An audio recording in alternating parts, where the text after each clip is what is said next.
Hi, folks. Here we have Denis Dobrin from Russia, Moscow. Can you tell me something about your website, bridgeresults.org? What are you doing there? Well, basically, Bridgeresults.org is just a place when we publish and store the results of the bridge events we organize.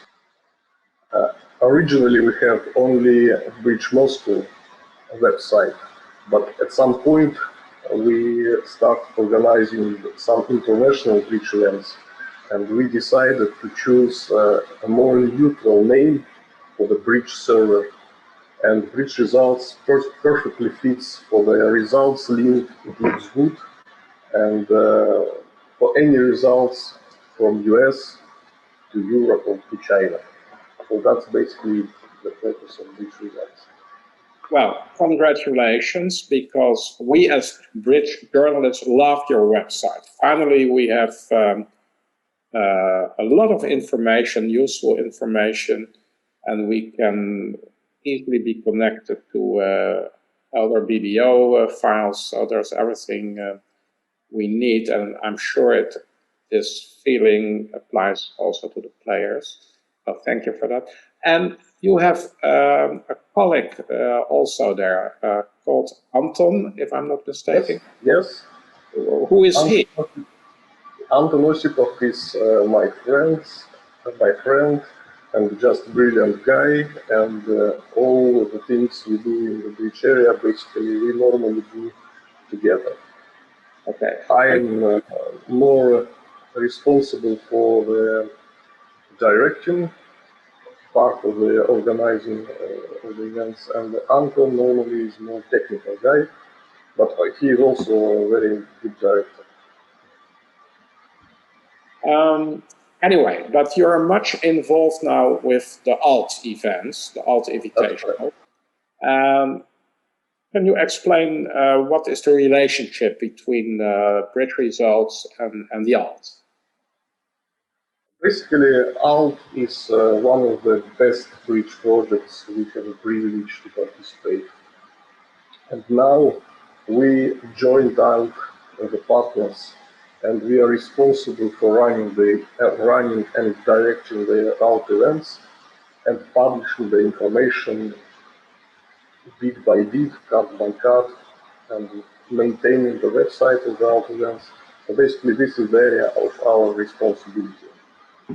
And how did you get in touch with the people of alt? Well, it's a funny story. In Russia, in Moscow, we had once a year the bridge events, the Goulash bridge events, with this funny and crazy distribution. It's not a typical bridge, of course, but the event itself is great. And many international players over the last, I think, almost 20 years visited Moscow to participate in it. And about a year ago, in 2020, when the pandemic came, I got a call from Erikas Venikonis who asked me, why don't we have this event in video this year? I said, well, why not? The only problem is I don't know how to start a match in video. I've never done it before. Anyway, we prepared something, we did some tests, and finally we had the event, which was actually great. It's like 16 great teams, and in one of the teams, Short Brink was playing.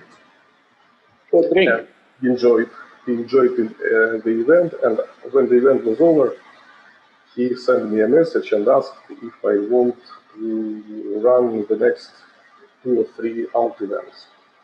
I said yes, and I liked it very much, the events and people I work with, and the players, of course. And we decided to continue. Basically, we improved our scoring software, and we created a page, and here we are. Okay, so basically Brink is the link. That's good to know. Yes. Yes. But is the alt a lot of work for you, especially for What if people try to use the undo button at BBO? Is that allowed, and how do you cope with that? Yes, the undo issue is one of the most frequent issues which I have during the directing of the online events. Undo is allowed in out, both in auction and in card play, but it is supposed to be used only in case of the mechanical errors. And this is a problem because not everybody clearly understands the difference between mechanical errors and the loss of concentration. The mechanical errors is basically when you approaching certain call or card and then something happened and you click on something else. It So has then nothing. it's allowed to use the undo button. Yes, yes. This is the only case when the players should use the undo button. So basically the procedure is quite simple. If you believe you made a mechanical error, not loss of concentration, only mechanical error, you push the undo button and in request the undo. If it is accepted, it is accepted. Case closed. If it is not accepted, you have to call the director, and before the director comes, the play should stop. The director investigates what happened and decides. If director believes it was a mechanical error, he instructed the players to accept the error. If the director believes that it was more likely loss of concentration, the play just continues. Okay. So did this happen sometimes? Were you called at the table? Yes. Okay. So that's good that you explained now the way you solve those problems. And what about appeals? Do they ever occur? And is there an appeal committee at the ALT? There is no formal appeals committee. We had only one request during the year, only one request to reconsider the ruling. Well, actually, we did it with pleasure. We discussed it more. We poll more players and consult more international directors. But finally, we decided to keep the original ruling. It's only one case. Apparently, it seems that so far the ALT events were played in good spirits. Yeah. That's good to know. Well, finally, something else, because if I'm not mistaken, last weekend there was the Moscow mixed event, teams or pairs, that I don't know, and you are the organizer there, and there was a world record, or what? Can you tell me what was going on there?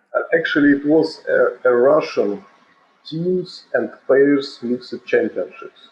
Yes. So actually, we decided to restart completely all the real bridge tournament life. And yes, it's true that we have the absolute record compared to the previous years. We had around 90 pairs in the mixed event. Yeah. It's a lot for our country. We have big country but small bridge federation, so it's a lot. And even a few players even those who did not play for the last 15 years for some reasons came and played. It was a live event, right? Yes, it was live event. It's one of the very few live events nowadays from a worldwide perspective, I think. Yeah, probably yes. So was it safe? Did you take special measures? Sorry? Not really. Not really, but there was social distancing? No. Okay, well. But you have to take into account that basically in Russia we have normal life. It's not the discussion for this interview, but we have everything is open. No, but it's still very interesting. Maybe it has something to do with your Sputnik vaccine. Yeah. Okay. Anyway, thank you so much. I'm Jan van Klee for LTV. I hope you like this interview. If you want to know more on the ALT, check our bulletin, or even better, join our event. Thank you, Dennis. Thank you, Jan.